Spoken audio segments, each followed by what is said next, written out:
نحمده ونصلي على رسوله الكريم اما بعد فاعوذ بالله من الشيطان الرجيم بسم الله الرحمن الرحيم رب اشرح لي صدري ويسر لي امري واحلل عقدة من لساني يفقهوا قولي. صفحہ نمبر 117 قبلہ اور سترہ. نماز پڑھتے وقت قبلے کی طرف رخ کرنا خصوصاً فرض نماز میں اس کی فرضیت کے درجے کو سامنے رکھتے ہوئے یہ بات ذہن میں رہے کہ یہ براہ راست اللہ تعالیٰ کا حکم ہے. قرآن پاک میں ارشاد باری تعالیٰ ہے وَحَيْثُ مَا كُنْتُمْ فَوَلُّوا وُجُوهَكُمْ شَطْرَهُ کہ جہاں بھی تم ہو، جہاں بھی ہو، زمین پر ہو، آسمان پر ہو، سمندر میں ہو، کہیں پر بھی تم ہو، گھر کی چھت پر ہو یا بیسمنٹ میں ہو یا باغ میں ہو، جہاں بھی تم ہو تو کیا کرو فَوَلُّوا وُجُوهَكُمْ شَطْرَهُ اپنے چہروں کو اس کی سمت کر لو، اس کی جانب پھیر لو. حدیث میں بھی آتا ہے اذا قمت الى الصلاة فاسبغ الوضوء ثم استقبل القبلة فكبر. کیا معنی ہے اس کا؟ کہ جب تم نماز کے لیے کھڑے ہو تو اچھی طرح وضو کر لو، قبلے کی طرف رخ کر لو، پھر تکبیر کہو. حضرت ابن عمر سے روایت ہے کہ ایک مرتبہ لوگ مسجد قباء میں نماز صبح ادا کر رہے تھے کہ اچانک ایک آدمی نے آ کر کہا کہ نبی صلی اللہ علیہ وسلم پر رات کے وقت قرآن نازل ہوا ہے وقد امر ان یستقبل الکعبہ کہ آپ کو حکم دیا گیا ہے قرآن پاک میں کہ آپ کعبہ کی طرف رخ کر لیں یا توجہ فرمائیں. اس وقت لوگ شام کی طرف منہ کر کے یعنی بالکل اپوزٹ ڈائریکشن میں رخ کر کے نماز پڑھ رہے تھے اور وہ نماز ہی کی حالت میں کعبہ کی طرف گھوم گئے. قبلہ اور سترہ. قبلہ کا معنی تو سب جانتے ہیں، سترہ کا لفظی معنی ہوتا ہے پردہ یا اوٹ. مراد اس سے ہر وہ چیز جو نمازی بوقت نماز اپنے سامنے رکھ لے یا نصب کر لے. سترہ وہ چیز جو نمازی نماز پڑھتے وقت اپنے سامنے رکھ لے تاکہ لوگ اس کے آگے سے اگر گزریں تو اس کی نماز میں خلل نہ ہو. ابن خزامہ کی روایت میں آتا ہے لا تصلی الا الی سترہ یعنی سترے کے بغیر نماز نہ پڑھو. یعنی اس کی تاکید کی گئی ہے کہ نمازی جب نماز شروع کرے تو وہ اپنے سامنے کچھ نہ کچھ رکھے تاکہ اس رکھنے سے ایک نفسیاتی اثر ہوگا، ایک احساس ہوگا خود اس کو بھی کہ اس وقت وہ ایک مخصوص فعل ادا کر رہا ہے اور دوسرے لوگوں کو بھی کہ وہ اس وقت اپنے رب سے ہم کلام ہے اور یہ ایک رکاوٹ ہے باقی دنیا اور اس کے بیچ میں. حدیث میں اس کا فائدہ یہ بھی بتایا گیا ہے، ابو داؤد کی روایت ہے کہ اللہ یقطع الشیطان علیہ صلاتہ شیطان اس انسان کی نماز کاٹ نہ دے، یعنی شیطان اس کی نماز میں خلل انداز نہ ہو. تو اس سے یہ پتہ چلتا ہے کہ سترہ سامنے رکھنے سے انسان ایک طرح سے محفوظ ہوتا ہے، اپنی نماز کو پروٹیکٹ کر رہا ہوتا ہے، اپنے آپ کو بھی ایک طرح سے پروٹیکٹ کر رہا ہوتا ہے بیرونی خلل سے اور اسی طرح شیطان کے وار سے بھی. کیونکہ انسان اگر ایک کھلے میدان میں ایسے ہی کھڑا ہو جاتا ہے اور اس کے سامنے کوئی ایسی رکاوٹ یا آڑ نہیں ہوتی تو ایک طرح سے ہر چیز اس کے سامنے کھلی ہوتی ہے اور ہر طرف اس کا دھیان جاتا ہے اور شیطان کو زیادہ موقع ملتا ہے انسان کو ڈسٹریکٹ کرنے کا. احکام قبلہ. رسول اللہ صلی اللہ علیہ وسلم سواری پر نفل یا وتر نماز ادا کرنے کا ارادہ کرتے تو جدھر سواری کا منہ ہوتا اسی طرف نبی صلی اللہ علیہ وسلم کا رخ ہوتا. یعنی سواری پر قبلے کا تعین کیسے کرتے؟ جدھر سواری مڑ جاتی وہی رخ قبلے کے قائم مقام ہو جاتا.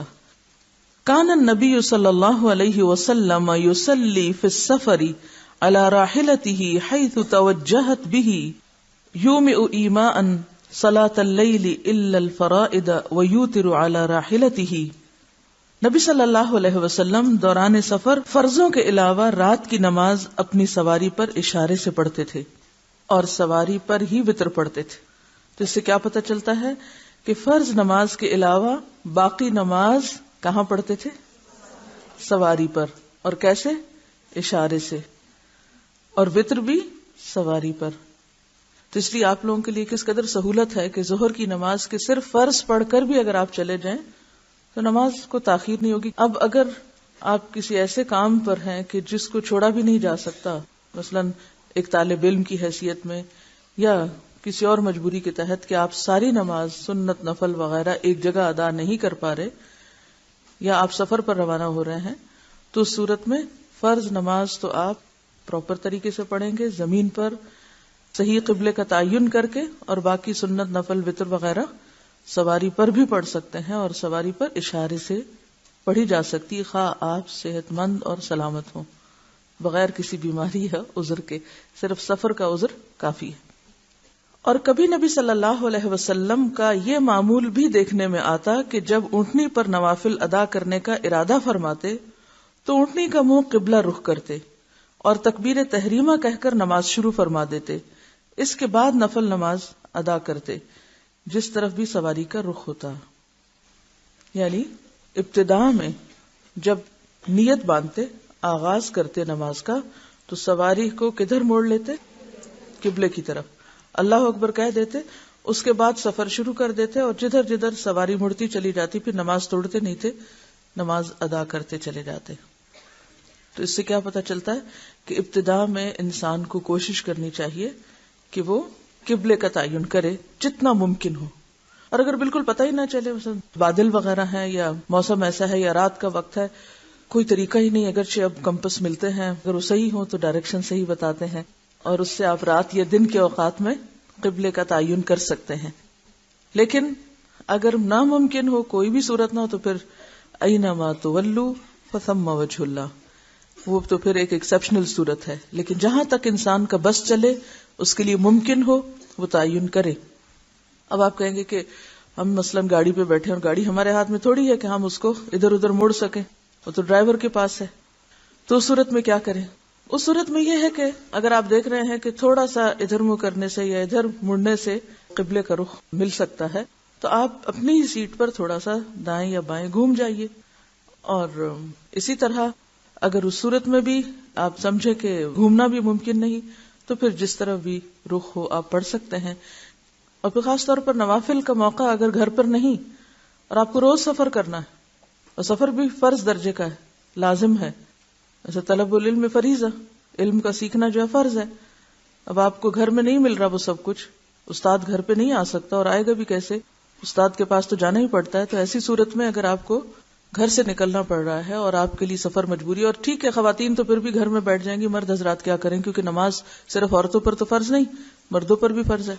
جاب کے اوقات ایسے ہیں، ڈیوٹی کے وقت ایسے ہیں، یا اور کئی ایک وجوہات ہو سکتی ہیں.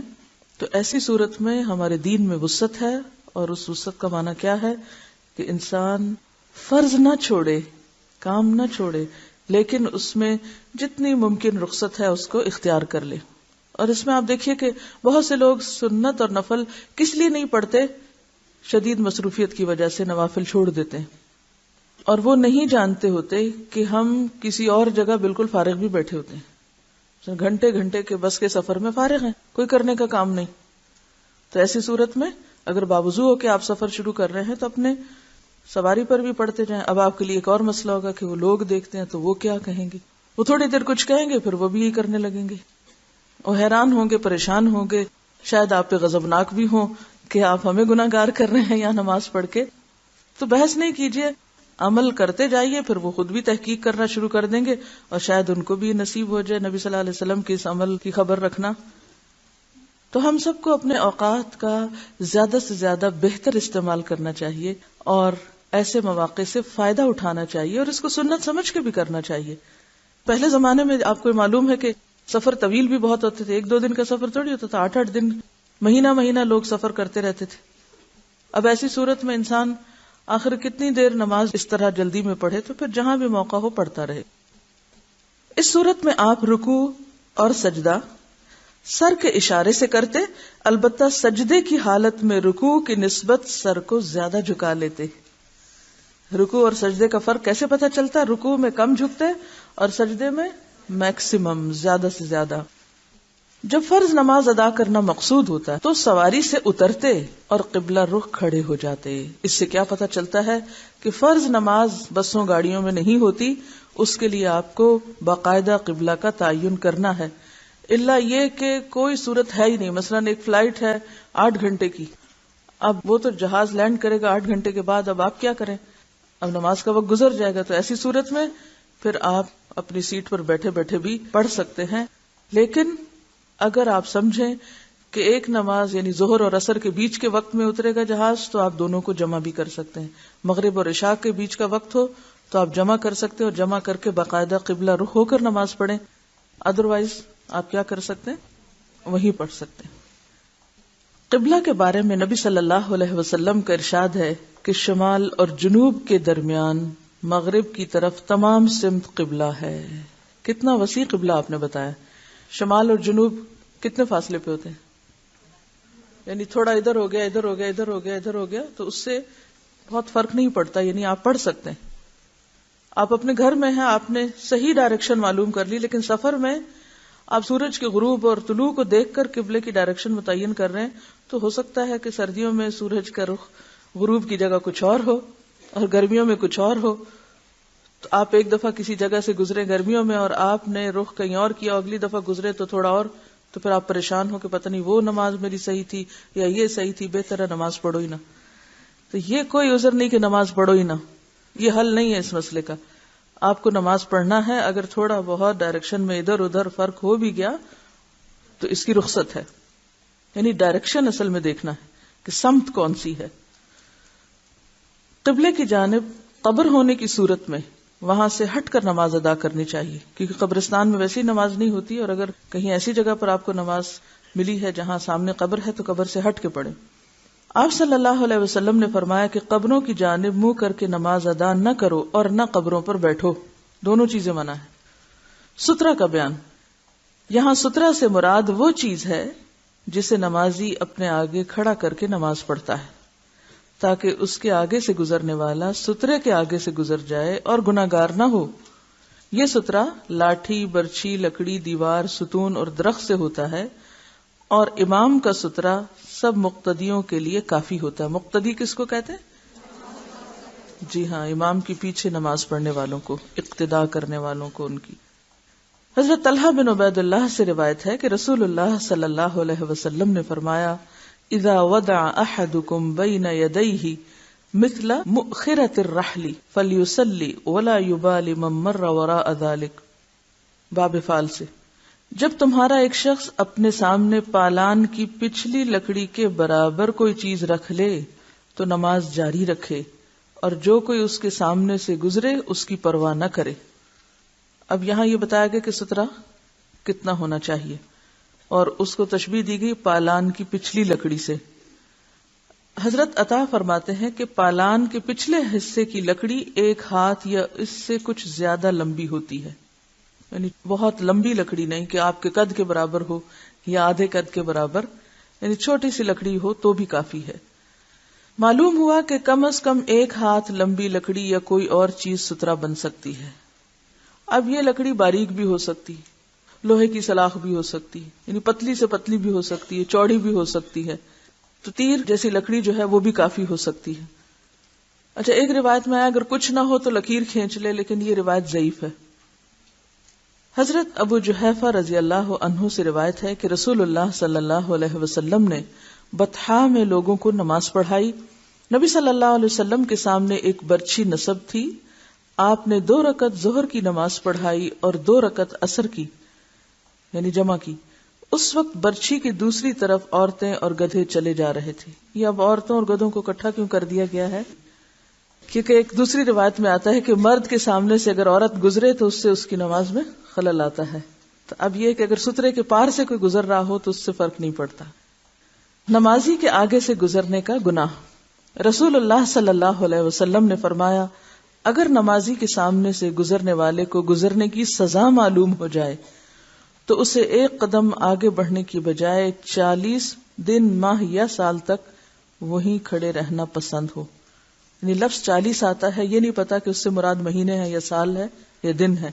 یعنی ایک شخص کو 40 دن، اب سب سے کم اس میں کیا ہے دن، اگر ہم منیمم بھی لگائیں یا اگر اس سے بھی کم ہم گھنٹے پہ آ جائیں مثلا یا منٹ پہ بھی آ جائیں تو ہمارے لیے تو 1 منٹ کھڑا ہونا بھی بہت بھاری ہے. تو فرمایا کہ اگر پتا چل جائے کہ نمازی کے آگے سے گزرنے کی سزا کتنی سخت ہے. تو انسان 40 یعنی دن یا مہینے یا سال یا گھنٹے کھڑا رہے، انتظار کرے جب تک کہ نمازی نماز ختم کر لے، لیکن آگے سے نہ گزرے. یعنی اتنی شدید ہے یہ چیز، کوئی معمولی بات نہیں ہے کہ انسان اسے نظر انداز کر دے اور اس کی حرمت کو پامال کر دے.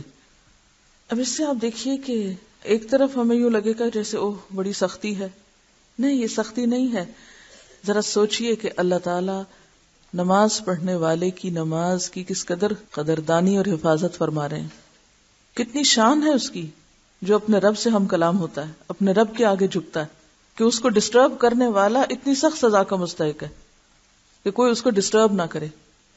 تو بعض اوقات ہم آگے سے گزر کے اور اس طرح تو ڈسٹرب نہیں کرتے، لیکن زور زور سے ٹیلی ویژن یا ریڈیو لگا کر یا پھر ہنسی مذاق اور باتیں اور شور شرابہ اور ہنگامہ اور چیخنا چلانا گھر میں کر کے دوسرے نمازی کی نماز کو ڈسٹرب کرتے ہیں.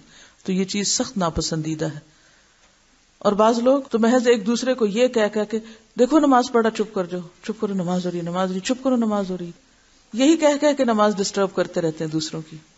ایسے تمام مواقع پر اپنی باڈی لینگویج استعمال کیجئے، اشاروں سے، ہاتھ روک کے، کسی بھی طرح. کبھی کسی کو خاموش کرانا ہو تو پہلے عمل سے نمونہ پیش کریں. کیسے؟ پہلے خود خاموش ہو. جو شخص خود خاموش نہیں رہنا جانتا اور محض دوسروں کو کہہ رہا ہے کہ تم خاموش ہو جاؤ، وہ خاموش کرانے کے لائق نہیں، اہل نہیں، قابل نہیں. تو جسے کسی کو خاموش کرانا ہے اسے خود سٹل ہو جانا چاہیے. دوسری بات یہ ہے کہ اگر علم کی کوئی مجلس ہو رہی ہو تو اس میں بھی اسی طرح خاموش رہنا ضروری، کیونکہ اس کا بھی احترام ہے. جس کی ایک مثال جمعے کا خطبہ ہے. جمعے کے خطبے کے دوران بولنا اور گفتگو کرنا اور اس میں خلل پیدا کرنا بھی سخت قابل مذمت ہے. حتیٰ کہ وہ شخص جو کسی کو کہے چپ ہو جاؤ تو وہ بھی لغو کا ارتکاب کرتا ہے. اس شخص کو بھی ناپسندیدہ قرار دیا گیا جو دوسروں کو چپ کرائے. یعنی کسی کو اتنی بھی بولنے کی اجازت نہیں کہ وہ دوسرے کو کہے تم چپ ہو جاؤ. ہاں، اشارے سے کام لے سکتا ہے، دوسرے کو ہلا سکتا ہے، توجہ دلا سکتا ہے، لیکن بول نہیں سکتا. کیوں؟ اس لیے کہ بولنے سے سننے میں خلل آتا ہے، اور اگر بات درست نہ سنی گئی، غلط سن لی گئی تو کیا ہوگا؟ عمل ہی غلط ہو جائے گا، تو محنت ہی دوسرے کی ضائع ہو جائے گی. تو اس چیز پر ہم سب کو بہت توجہ کرنی چاہیے. اور اسلام کی تعلیم کے ساتھ صحیح ادب آداب بھی معلوم ہونا اسی تعلیم کا ایک حصہ ہے، کیونکہ بے ادب بے نصیب. تو یہاں یہ نماز کا ادب ہے. سترہ کیا ہے؟ نماز کا ادب ہے. نمازی کی نماز میں خشوع کے لیے ایک مؤثر چیز ہے یا مددگار چیز ہے، کیونکہ نماز میں خشوع مطلوب ہے. نماز محض اٹھک بیٹھک کا نام نہیں. قد افلح المؤمنون الذین هم فی صلاتهم خاشعون. صرف نماز پڑھنا کافی نہیں، یقیناً فلاح پا گئے وہ مومن جو اپنی نمازوں میں خشوع اختیار کرتے ہیں. رسول اللہ صلی اللہ علیہ وسلم نے فرمایا، تم نماز ادا کرتے وقت آگے سترہ کھڑا کرو، اور اگر کوئی شخص سترے کے اندر یعنی نمازی اور سترے کے درمیان سے گزرنا چاہے تو اس کی مزاحمت کرو اور اس کو آگے سے نہ گزرنے دو. اگر وہ نہ مانے تو اس سے لڑائی کرو، بے شک وہ شیطان ہے. یعنی ہاتھ سے روکو اس کو. لڑائی کرنے سے مراد اسے بولنا نہیں شروع کر دینا، مراد اس سے یہ کہ پھر اس کو روکنا ہے. یعنی سترہ اور نمازی اگر اس کے اندر سے کوئی گزرنے لگے تو گزرنے نہ دو، ہاتھ سے روک لو اس کو، کیونکہ یہ شیطان گزر رہا ہے. یہ شیطان کا خلل تھا، یہ شیطان نے کسی کے دل میں ڈالا کہ چلو اس کے آگے سے گزر جاؤ. کیونکہ شیطان تو ہر تدبیر اور ہر ذریعہ اختیار کرتا ہے. کس کے لیے؟ انسان کی نماز کو بیکار کرنے کے لیے، کہ پڑھ کے بھی نہ پڑھی ہوئی ہو، پڑھنے کا بھی کوئی فائدہ نہ ہو. یعنی پڑھی بھی اس نے، لیکن پڑھی بھی ایسے جیسے گویا پڑھی ہی نہیں. اور جو بہت چھوٹے بچے ہیں، بہت ہی چھوٹے، جن کو بھی شعور نہیں، ان کو بھی کوشش کرنی چاہیے کہ تھوڑا سا روکیں. لیکن جو بچے بڑے ہو جائیں ان کو تو بیٹھ کے اچھی طرح سمجھانا چاہیے. اور ان کو اگر آپ یہ بتا دیں نا، یہ حدیث سنا دیں، جس عمر کے بچے 4-5 سال کے بہت باتیں سمجھنے لگتے ہیں، تو اگر آپ یہ بات بتا دیں کہ کتنی سخت ممانعت ہے تو میرا نہیں خیال کہ وہ ناسمجھی کا ثبوت دیں. ایک روایت میں ہے 2 بار تو اس کو ہاتھ سے روکو، اگر نہ رکے تو اس سے ہاتھا پائی سے بھی گریز نہ کیا جائے. نہیں 2 لگانی پڑے تو بھی لگا دو، کیونکہ وہ شیطان ہے. نبی صلی اللہ علیہ وسلم سترہ اور اپنے درمیان میں سے کسی چیز کو گزرنے نہ دیتے تھے. ایک دفعہ آپ نماز ادا فرما رہے تھے کہ ایک بکری دوڑتی ہوئی آئی. وہ آپ کے آگے سے گزرنا چاہتی تھی. آپ نے اپنا بطن مبارک دیوار کے ساتھ لگا دیا تو بکری کو سترے کے پیچھے سے گزرنا پڑا. یعنی جو ہی دیکھا کہ بکری آ رہی تو آپ بالکل دیوار کے ساتھ لگ گئے, کیونکہ آپ کے سامنے سترا کیا تھا؟ دیوار. یعنی بکری کو گزرنے نہیں دیا. جس سے پتہ چلتا ہے کہ انسان تو درکنار, بکری کو بھی نہیں گزرنے دینا, کسی جانور کو بھی نہیں گزرنے دینا, لیکن بہت سے لوگ جانوروں سے بھی گئے گزرے ہوتے ہیں. رسول اللہ صلی اللہ علیہ وسلم کی جائے نماز اور دیوار کے درمیان ایک بکری کے گزرنے کا فاصلہ ہوتا تھا. یعنی بہت کم فاصلہ ہوتا تھا سترے کے اور آپ کے بیچ میں. یہ نہیں کہ آپ اپنی ٹیریٹری اتنی بڑھا لیں کہ سترا وہ کہیں جا رکھیں اور پھر لوگوں کی آمد و رفت پہ پابندی نہیں, کتنا بس اتنے جس میں سجدہ ہو جائے.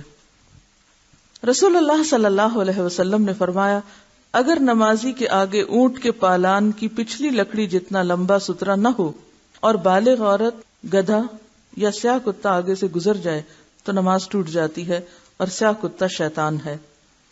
نیچے آپ دیکھیے نمبر 2 حاشیے پہ امام احمد رحمت اللہ علیہ فرماتے ہیں کہ عورت اور گدھے کے مسئلے میں میرا دل مطمئن نہیں ہے. امام مالک, شافعی, ابو حنیفہ اور جمہور علماء متقدمین و متاخرین فرماتے ہیں کہ نمازی کے سامنے سے کسی چیز کے گزرنے سے اس کی نماز باطل نہیں ہوتی. ٹھیک ہے, یعنی اس میں نمازی کا کیا قصور؟ اب ایک شخص نماز شروع کرے, ایک گزر جائے, وہ نماز توڑ دے, پھر شروع کرے, ایک اور گزر جائے, پھر کیونکہ ہر جگہ تو آپ گھر کی طرح پروٹیکٹڈ نہیں ہوتے. جیسے حرم ہے, کوئی اور جگہ ایسی پبلک پلیسز ہو سکتی ہیں, یا ایسے مقامات جہاں لوگوں کو یہ شعور ہی نہیں کہ نمازی کے آگے سے نہیں گزرنا. تو ایسی صورت میں پھر نمازی پر کیا وبال؟ تو پھر اس حدیث کا مطلب کیا ہوا؟ وہ کہتے ہیں یقطع الصلاۃ کا مطلب یہ ہے کہ نماز میں دل کا خشوع و خضوع قائم نہیں رہتا. یعنی نماز میں ڈسٹریکشن کے معنی میں ہے یقطع. یہاں قطع ہونے کا مطلب کیا ہے؟ یعنی نمازی ڈسٹریکٹ ہو جاتا ہے, جس کی وجہ سے نماز میں نقص اور کمی پیدا ہو جاتی ہے. حضرت عائشہ رضی اللہ عنہا سے روایت ہے کہ میں رسول اللہ صلی اللہ علیہ وسلم کے آگے سو رہی ہوتی تھی, کیونکہ کمرہ بہت چھوٹا تھا.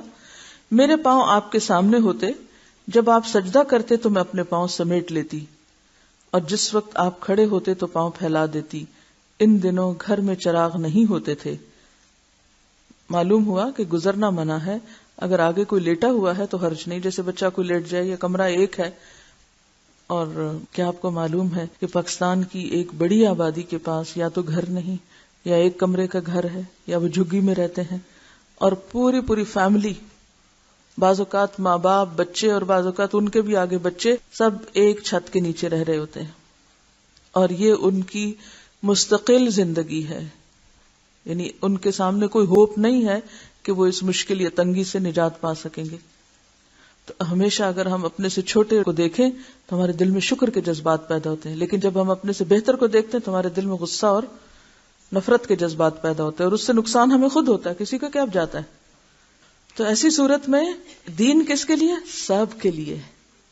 اب اگر کوئی ایک کمرے کے گھر میں رہ رہا ہے اور بچے آگے سو رہے ہیں یا کوئی اور شخص سو رہا ہے, تو ایسی صورت میں آپ نماز تو پڑھ سکتے ہیں, لیکن اس میں کوئی چیز آگے رکھ لیں, یا اگر گھر کے اندر نوافل پڑھتے ہوئے اگر کوئی ایسی چیز بھی نہیں ہے تو سترا کے برابر جگہ جو ہے اس سے کسی اور کے گزرنے کا اگر خلل نہ ہو اور سترا نہ بھی ہو تو کوئی بات نہیں پھر.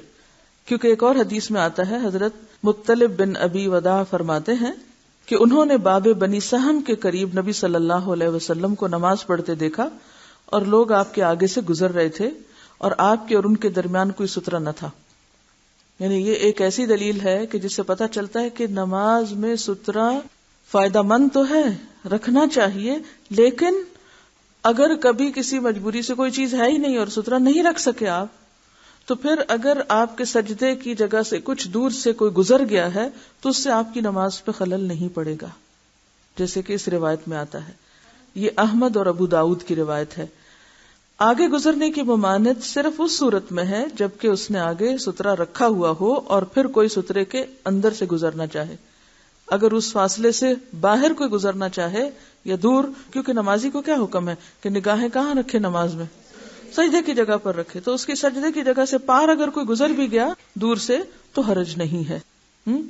اب بعض جگہیں ایسی بھی ہوتی ہیں کہ جہاں سترے کھڑے نہیں کیے جا سکتے. مثلاً حرم، زیادہ تر آپ اپنا بیگ آگے رکھ لیں گے، ہو سکتا ہے کوئی آئے اور بیگ بھی آپ کا ساتھ ہی لے جائے. یا پھر یہ ہے کہ اس کثیر تعداد میں لوگ ہوتے ہیں کہ کوئی بھی چیز آپ رکھ سکتے نہیں، پاسبلٹی ہوتی ہی نہیں. تو ایسی صورت میں جہاں بالکل حالات اپنے ہاتھ سے باہر ہوں اور کوئی اور جگہ ہو ہی نہ گزرنے کی، تو ایسی ایکسیپشنل صورتوں میں رخصت موجود ہے، جیسے حرم. بعض لوگ تو حرم تک کی بھی اجازت نہیں دیتے، جیسے امام بخاری کا مذہب یہی ہے کہ وہ حرم میں بھی کہتے ہیں کہ نہیں، کوئی کسی کے آگے سے نہیں گزر سکتا. لیکن بعض دوسرے علماء یہ کہتے ہیں کہ ایسا کیا جا سکتا ہے، اور وہ اسی کو دلیل بناتے ہیں کہ آپ صلی اللہ علیہ وسلم نے ایک موقع پر ایسی جگہ نماز پڑھی کہ جہاں سترا نہیں تھا اور لوگ گزر رہے تھے. آگے سے مراد یہ نہیں کہ پاس سے گزر رہے تھے، نہیں، سامنے سے گزر رہے تھے. ایک اور چیز جو یہاں بیان نہیں ہوئی جس کا معلوم ہونا آپ کے لیے ضروری ہے، وہ یہ کہ امام کے آگے جو سترا ہے تمام مقتدیوں کے لیے وہ کافی ہے. ٹھیک ہے، یعنی امام کے آگے اگر ایک سترا موجود ہے اور کوئی شخص صف کو کراس کر رہا ہے تو امام کے آگے سے سترا کا ہونا سب کو کافی ہو جاتا ہے. تو ہمارے دین میں آسانی ہے، وسعت ہے. ایک ہے آئیڈیل سچویشن اور ایک ہے ایکسپشنل. اگر یہ دو چیزیں آپ کے ذہن میں ہو تو دین کے احکام سمجھنے میں آپ کو مشکل نہیں ہوگی. آئیڈیل سچویشن کیا ہے کہ آپ الگ ہو کے، خواتین گھر کے اندر کے کمرے میں نماز پڑھیں، مرد حضرات مسجد میں پورے اہتمام سے خشوع و خضوع کا اہتمام کر کے نماز پڑھیں. لیکن اب مشکل کیا ہے کہ ماں اگر بچوں کو چھوڑ کے کسی کمرے میں گھس جاتی ہے اور وہ رونا دھونا مچا دیتے ہیں، یا یہ ہے کہ جگہ ہی نہیں، دوسرا کمرہ ہی کوئی نہیں، تو ایسی صورت میں کیا، اب ایک ایکسیپشنل صورت ہے، آپ کو جہاں ہے وہیں نماز پڑھنی، تو احکام مختلف ہو جائیں گے. اسی طرح آپ گھر میں ہیں تو اور بات ہے، اگر آپ کسی میدان جنگل میں اور آپ کے پاس سترا رکھنے کی چیز ہی کوئی نہیں ہے تو آپ کی مجبوری ہے. تو آئیڈیل سچویشن، ایک معیاری یا مثالی صورت جو ہے وہ تو یہی ہے کہ انسان نماز پڑھتے وقت اپنے آگے سترا رکھے، قبلے کا صحیح تعین کرے اور اپنے دماغ سے خیالات نکال کر خشوع و خضوع کے ساتھ نماز ادا کرے. یہ نماز انسان کو سکون بھی دیتی ہے اور آخرت میں درجات کی بلندی کا ذریعہ بھی. اور ایک ہے ایکسیپشنل صورت کہ آپ سفر میں ہیں، آپ کے پاس گھر ایک ہی کمرے کا ہے، آپ اور ایسی کئی مشکلات کا شکار ہیں. ایسی صورت میں پھر جہاں بھی موقع ہو اور جتنی بھی کوشش آپ کر سکیں، آپ اپنے آپ کو کنسنٹریٹ کر کے کام کرتے رہیں. اب سوال یہ پیدا ہوتا ہے کہ اگر قبلے کا رخ معلوم نہ ہو سکے تو پھر انسان کیا کرے؟ اگر کسی ایسی جگہ پر ہے جہاں مشکل ہو گیا ہے، مثلا رات کا وقت ہے یا دن میں بھی سورج نہیں ہے، بادل وغیرہ ہیں، تو ایسی صورت میں پھر کیا کرے؟ تو اس بارے میں پہلی بات آپ کے ذہن میں یہ رہے کہ لا یکلف اللہ نفسا الا وسعها. جتنے بھی احکامات ہیں ان سب میں یہ اصول مد نظر رکھیے کہ انسان کو تکلیف نہیں دی گئی مگر وہ جو اس کی وسعت میں ہو، یعنی جو وہ کر سکتا ہو وہ کرے، اور جو وہ کر ہی نہیں سکتا، یعنی کوئی پاسبلٹی ہے ہی نہیں، کوئی دوسری آپشن ہے ہی نہیں، تو ایسی صورت میں پھر جو بھی وہ کرے گا، جس چیز میں بھی وہ کوشش کرے گا اور اپنے خیال میں حق تک پہنچے گا، وہ اس کے لیے وہی کافی ہو جائے گا. اس سلسلے میں عبداللہ بن عامر بن ربیعہ اپنے والد سے روایت کرتے ہیں، وہ بیان کرتے ہیں کہ ہم ایک اندھیری رات میں آپ کے ساتھ سفر میں تھے. اندھیری رات، نہ چاند نظر آئے نہ ستارے، اور ہم سفر کر رہے تھے. ہمیں قبلے کا علم نہیں ہوا. فصلى كل رجل منا على حياله، لہذا ہم میں سے ہر آدمی نے اپنی جہت میں نماز پڑھ لی، جدھر اس کا دل مانا اس نے ادھر ہی منہ کر کے نماز پڑھ لی. جب صبح ہوئی تو ہم نے یہ بات آپ صلی اللہ علیہ وسلم سے بیان کی. اس پر یہ آیت نازل ہوئی فَأَيْنَمَا تُوَلُّوا فَثَمَّ وَجْهُ اللَّهِ، کہ جدھر بھی تم منہ کر لو گے وہیں اللہ کی ذات موجود ہے. یعنی ایسی صورت میں پھر انسان کسی بھی طرف منہ کر کے نماز پڑھ سکتا ہے. انسان اپنے دل سے پوچھے کہ دل اس کا اب کس طرف کو مائل ہے اور وہی اس کے لیے قبلہ ہو جائے گا، یعنی پھر اس کی رخصت ہے، اجازت ہے.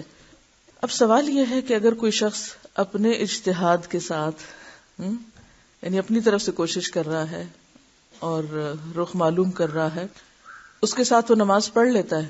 اتنے میں کوئی شخص آتا ہے تو وہ اسے کہتا ہے کہ نہیں، تم نے ادھر منہ کر کے نماز پڑھی، رخ ادھر نہیں تھا، ادھر تھا، یعنی مشرق کو نہیں مغرب کو تھا. تو ایسی صورت میں پھر کیا وہ دوبارہ نماز ادا کرے؟ یا اس کے لیے پہلی نماز ہی کفایت کر جائے گی؟ یہ کہہ رہے ہیں دوبارہ نماز پڑھے. آپ کی دلیل؟ جب رات میں سب صحابہ نے اپنے اپنے رخ پہ نماز پڑھ لی تو پھر جب انہوں نے آپ کو صبح اپنا مسئلہ بتایا تو آپ نے یہ نہیں کہا کہ نہیں قبلہ تو اس طرف ہے اور اب تم سارے اپنی رات کی نماز لوٹاؤ. اگرچہ بعض علماء کا خیال ہے کہ اگر وقت ہے تو اس کے اندر نماز لوٹا لے، لیکن اگر کوئی لوٹا لیتا ہے اپنے دل کی تسلی کے لیے تو وہ اس کا اپنا معاملہ ہے. لیکن راجح بات یہی ہے کہ ایسی صورت میں چونکہ آپ صلی اللہ علیہ وسلم نے ان کو دوبارہ نماز پڑھنے کے لیے کہا نہیں، اسی نماز کو کافی سمجھا، دوبارہ دہرایا نہیں گیا، تو اس سے کیا پتہ چلتا ہے کہ اگر کوئی شخص اس نماز کے بعد دوبارہ اس نماز کو نہیں پڑھتا تو بھی کوئی بات نہیں. اب دوسری سچویشن یہ ہے کہ آپ نے ابھی آدھی نماز پڑھی، 2 رکعتیں پڑھی، اور نماز کے دوران ہی کوئی آ کے آپ کو بتاتا ہے کہ آپ کے قبلے کا رخ درست نہیں، دائیں طرف ہو جائیے، بائیں طرف ہو جائیے، تو کیا اس کی یہ حرکت درست ہوگی؟ جی ہاں. نماز پڑھ چکے تو دوبارہ قبلہ رخ ہو کے پڑھنے کی ضرورت نہیں، لیکن اگر نماز کے دوران ہی اس کو پتہ چل جاتا ہے کہ قبلے کا رخ دوسری طرف ہے تو اس وقت اس کو فوراً گھوم جانا چاہیے. تو پھر بھی وہ کیا کرے گا؟ جو باقی حصہ ہے نماز کا وہی ادا کرے گا، پچھلے سے دہرانا نہیں شروع کر دے گا. تو اس سے بھی کیا پتہ چلتا ہے؟ یہ دوسری دلیل بھی ہو گئی نا. یعنی بیچ نماز کے مثلا 4 رکعت کی نماز تھی، 2 رکعت بعد پتہ چلا، اب اس نے رخ تو پھیر لیا، اب ان 2 رکعتوں کا کیا کہیے جو پہلے ادھر منہ کر کے نماز پڑھی تھی اس نے؟ ان کو دہرائے؟ بس باقی کا جو حصہ ہے اس کو پڑھ لے. تو اس سے بھی کیا پتہ چلتا ہے کہ وہ کیا کرے گا؟ غلط سمت پڑھی جانے والی نماز کو دوبارہ نہیں دہرائے گا. اور اس کی دلیل کیا ہے کہ وہ گھوم جائے؟ تحویل قبلہ کا حکم اس میں بہت بڑی دلیل ہے جو میں نے ابھی پیش کی تھی کہ ابن عمر سے روایت ہے کہ لوگ مسجد قباء میں نماز ادا کر رہے تھے کہ ایک شخص نے آ کے کہا اور سب کے سب نماز میں گھوم گئے، اور انہوں نے بھی کیا نہیں کیا؟ پچھلی نماز نہیں، آدھی نماز جو پہلے سے پڑھی جا چکی دوبارہ نہیں پڑھی. اور اس موقع پر ایک سوال بھی اٹھا تھا، قرآن پاک میں اس کا بھی ذکر آتا ہے کہ وہ لوگ جو پہلے فوت ہو چکے پچھلے ہی قبلے پر ان کا کیا ہوگا، ان کی نمازیں کیا ہوئیں؟ تو کیا آیت آئی تھی؟ وَمَا كَانَ اللَّهُ لِيُضِيعَ إِيمَانَكُمْ. وہ بھی تو اللہ کا حکم تھا. اور اس کے بعد یہ اندھیری رات میں صحابہ کا اپنے اپنے رخ پہ نماز پڑھنا اور آپ صلی اللہ علیہ وسلم کو دہرانے کے لیے نہ کہنا بھی کیا تھا؟ رسول کا فیصلہ. تو جب اللہ اور اس کے رسول کا فیصلہ آ جائے تو پھر ہماری عقل کا کیا کام؟ ٹھیک ہے. تو ایسی صورت میں اطمینان رکھا کیجئے، کیونکہ ہوتا یہ ہے کہ پھر عموماً بحثیں اور جھگڑے شروع ہو جاتے ہیں اور پھر گروہ بندی شروع ہو جاتی ہے، پھر اس کو انا کا مسئلہ بنا لیا جاتا ہے اور پھر اس طرح اختلافات بڑھتے بڑھتے کہیں سے کہیں پہنچ جاتے ہیں. اصل میں دین کی سمجھ کس چیز کا نام ہے؟ فقہ کس چیز کا نام ہے؟ محض قاعدے قوانین رٹ لینے کا اور اپنی رائے پہ جم جانے کا نام نہیں، بلکہ اللہ اور اس کے رسول صلی اللہ علیہ وسلم کی اطاعت کے جذبے کا نام ہے. کیونکہ جس سے اللہ راضی ہوتا ہے، جس کے ساتھ اللہ بھلائی کرتا ہے، اس کو دین کی سمجھ دے دیتا ہے. تو جس پر اللہ راضی ہو وہ شخص ایسا کبھی بھی نہیں ہو سکتا کہ جو انا پرستی کا شکار ہو. اب آپ دیکھیے کہ ہوائی جہاز میں نماز کا ہمیشہ ہی ایک مسئلہ رہتا ہے کہ ہوائی جہاز میں یا کسی اور ایسے مقام پہ، مثلا بحری جہاز میں جو بالکل عین بیچ سمندر کے ہوں اور سورج کے بارے میں بھی کوئی پتہ نہ چل رہا ہو کہ کدھر ہے، تو یہاں پر انسان کیا کرے؟ تو وہی کرے جو اس اندھیری رات میں صحابہ نے کیا تھا، فاتقوا اللہ ما استطعتم. اللہ سے ڈرو جتنی تم میں استطاعت ہے، کیونکہ لا یکلف اللہ نفسا الا وسعها. یہاں یہ آیت فٹ آئے گی، یہ نہیں کہ ہم سستی کے مارے سو رہے ہیں اور کہیں اٹھ ہی نہیں سکتی، لا یکلف اللہ نفسا الا وسعها. یہ اس آیت کا مطلب نہیں ہے. خود نہیں اٹھ سکتے، کسی کا سہارا لے کے اٹھ جاؤ. وضو نہیں کر سکتے، تیمم کر لو. یہاں ایک کے بعد ایک آپشن موجود ہے، لیکن اس اندھیری رات میں تو کوئی آپشن ہے ہی نہیں، کوئی چوائس ہی نہیں ہے آپ کے پاس دوسری. اب آپ کیا کریں؟ نماز تو نہیں چھوڑ سکتے. تو یہاں معاملہ اور ہے اور وہاں معاملہ اور ہے. تو پہلے تو یہ ہے کہ انسان جستجو کرے، کوشش کرے، ادھر ادھر سے پوچھے. جب جہاز اسلام آباد سے کراچی جاتا ہے تو وہ کس رخ پہ اڑتا ہے، تو وہ آپ کو بتا سکتے ہیں کہ وہ نارتھ میں جاتا ہے یا ساؤتھ میں جاتا ہے یا کس طرف جاتا ہے. اور آپ کو اتنا اندازہ تو ہونا چاہیے کہ ہمارے ملک میں قبلے کا رخ کدھر کو ہے. اور پھر آپ نے یہ بھی پڑھا کہ شمال اور جنوب کے درمیان ہے، تو مطلب یہ ہے کہ اگر تھوڑا ادھر تھوڑا ادھر بھی ہو گیا تو وہ استقبال القبلہ، اس کا حکم پورا ہو گیا. بعض اوقات ایروپلین میں میپ بھی دکھا رہے ہوتے ہیں کہ جہاز کس ڈائریکشن کو جا رہا ہے، وہ پوری دنیا کا نقشہ آتا ہے، پھر خاص ایریا کا آتا ہے، پھر اس سے اور زیادہ اسپیسیفکلی بتاتے ہیں. تو جہاز میں اب قبلے کا رخ معلوم کرنا اتنا مشکل نہیں ہے اگر آپ تھوڑی سی تکلیف کر لیں یا شرمائے بغیر پوچھ لیں، کیونکہ کوئی حرج نہیں ہے. اور ایون اگر ایسی ایئر لائن ہے جو نان مسلمز کی ہے تو بھی وہ خوشی سے آپ کے ہر سوال کا جواب دیں گے تاکہ آپ دوبارہ اس جہاز پر سفر کریں. ان کے سامنے اپنا دنیاوی مفاد اور بزنس ہوتا ہے، اس لیے وہ ہر طرح کا تعاون کرنے کو تیار ہوتے ہیں. اور اسی طرح یہ ہے کہ اگر وضو کا پانی وہاں نہ ہو تو تیمم کی مٹی تھوڑی سی ساتھ لے چلیں، لیکن نماز اپنے وقت پر، نماز سے کوتاہی نہیں ہو سکتی. اور اگر گنجائش ہو کہ جہاز اترنے کے بعد آپ کو نماز کا موقع مل سکتا ہے نمازیں جمع کر کے، تو اس صورت میں آپ نماز جمع بھی کر سکتے ہیں. سعودی ایئر لائن میں تو عام طور پر چھت پر جیسے لائٹ لگی ہوئی، اسی طرح قبلے کی ڈائریکشن کا بڑا سا کمپس بھی لگا ہوتا ہے، تو وہاں مشکل نہیں ہوتی. یہ تو تھا گھر سے باہر یا جہاز پہ یا سمندر میں معاملہ. لیکن بعض اوقات آپ گھر پر ہی ہیں مگر آپ اتنے بیمار ہو گئے، مثلا کسی کو جوڑوں کا درد ہو گیا اور وہ ہل ہی نہیں سکتا. اسی طرح کوئی شخص ہسپتال میں، اسے آکسیجن لگی ہوئی ہے لیکن ویسے ہوش میں ہے، تو نماز تو ہے. اور وہ یہ تو نہیں کر سکتا کہ وہ کہے سارے عملے کو کہ آپ یہ سب ہٹائیں اور میرا جو بیڈ ہے وہ آپ قبلے کی طرف کریں تاکہ میں نماز پڑھوں. تو ایسی صورت میں وہ کیا کرے گا؟ حالانکہ وہ جانتا ہے کہ قبلہ دوسری طرف ہے. اب وہ کیا کرے گا؟ آپ مثلاً اپنے کسی عزیز کو ہاسپٹل میں وزٹ کرنے کے لیے گئی، انہوں نے آپ کے سر پہ اسکارف دیکھ لی. اب وہ آپ سے پوچھتے ہیں، کیونکہ عام طور پہ اگر کوئی نماز نہ بھی پڑھے تو بعض اوقات ہسپتال میں، بیماری میں، مجبوری میں لوگ پڑھنا چاہتے ہیں، اور جب یہ یقین ہونے لگے کہ موت قریب ہے تو ضرور پڑھنا چاہتے ہیں. تو ایسی صورت میں سب سے پہلا مسئلہ وضو کا پڑ جاتا ہے، پھر قبلے کا ہو جاتا ہے، اور ان جھگڑوں میں عموماً وہ بےچارے نماز ہی نہیں پڑھ سکتے. تب آپ ان پہ کیا فتویٰ صادر فرمائیں گی؟ یہ نہیں کہ ڈاکٹر کو بلائیں گی اور کہیں گی ذرا یہ پلیز ہٹائیے ان کا یہ سب کچھ، کیونکہ نماز اہم ہے اور قبلے کی طرف رخ کرنا فرض ہے، کیونکہ قرآن میں آیا ہے حیث ما کنتم. حیث ما ظرف زمان و مکان دونوں پہ آتا ہے. حیث ما کنتم فولوا وجوہکم شطرہ. یہ آیت نہیں سنائیں گی؟ کیوں؟ فاتقوا اللہ ما استطعتم. اب اگر وہ اپنے سارے ماسک ہٹاتا ہے تو وہ مر جائے گا. تو اگر آپ ایسے فتوے دینے لگے جس سے دوسروں کی موت واقع ہونے لگے تو آپ پر جان لینے کا بھی مقدمہ کیا جا سکتا ہے. تو ایسے تمام مواقع پر کچھ اصول آپ کو یاد ہونے چاہیے اور کچھ دلائل بھی ہونے چاہیے، کیونکہ بعض اوقات ہم کسی کو تو رخصت دے دیتے، اپنے دل میں ایک بے چینی شروع ہو جاتی کہ پتہ نہیں صحیح بات بھی کی ہے یا نہیں. تو علم کے ساتھ، یقین کے ساتھ اور دلیل کے ساتھ. دیکھیے اگر آپ زندگی میں ایک اصول بنا لیں گے نا کہ جو کام کرنا دلیل کے ساتھ کرنا ہے، لِيَحْيَا مَنْ حَيَّ عَنْ بَيِّنَةٍ، تو انشاءاللہ تعالی دل کے اندر ایک خاص قسم کا اطمینان اور سکون اور سرور ہوگا کہ جو کر رہے ہیں وہ درست کر رہے ہیں، چاہے وہ عمل چھوٹا سا بھی کیوں نہ ہو، اس کی کوالٹی بہت بڑھ جائے گی، بہت بہتر ہو جائے گی. تو ہمیشہ چیزوں کی کوالٹی کے پیچھے جایا کریں. ٹھیک ہے؟ تو بات یہ ہے کہ اگر کوئی شخص بیمار ہے یا معذور ہے یا مجبور ہے، بیڈ ریڈن ہے، کوئی ایسا انتظام نہیں، مثلا ویل چیئر کا، بیڈ کے ساتھ ویلز نہیں لگے ہوئے کہ وہ ادھر گھمائے یا ادھر گھمائے قبلے کی طرف، اور گھر اس رخ پہ بنا ہوا ہے یا ایسا چھوٹا کمرہ ہے یا ایسی جگہ ہے کہ وہ گھما سکتا ہی نہیں، تو وہ جتنا خود مڑ سکے، جتنا ہل جل سکے، اپنی حیثیت یا ہمت کے مطابق کوشش کر لے اور اس طرف منہ کر کے نماز پڑھ لے اور باقی معاملہ اللہ پہ چھوڑ دے. کیونکہ اس موقع پر کیا آیت ذہن میں ہوگی؟ اینما کنتم فثم وجہ اللہ. ٹھیک ہے؟ وآخر دعوانا ان الحمد للہ رب العالمین.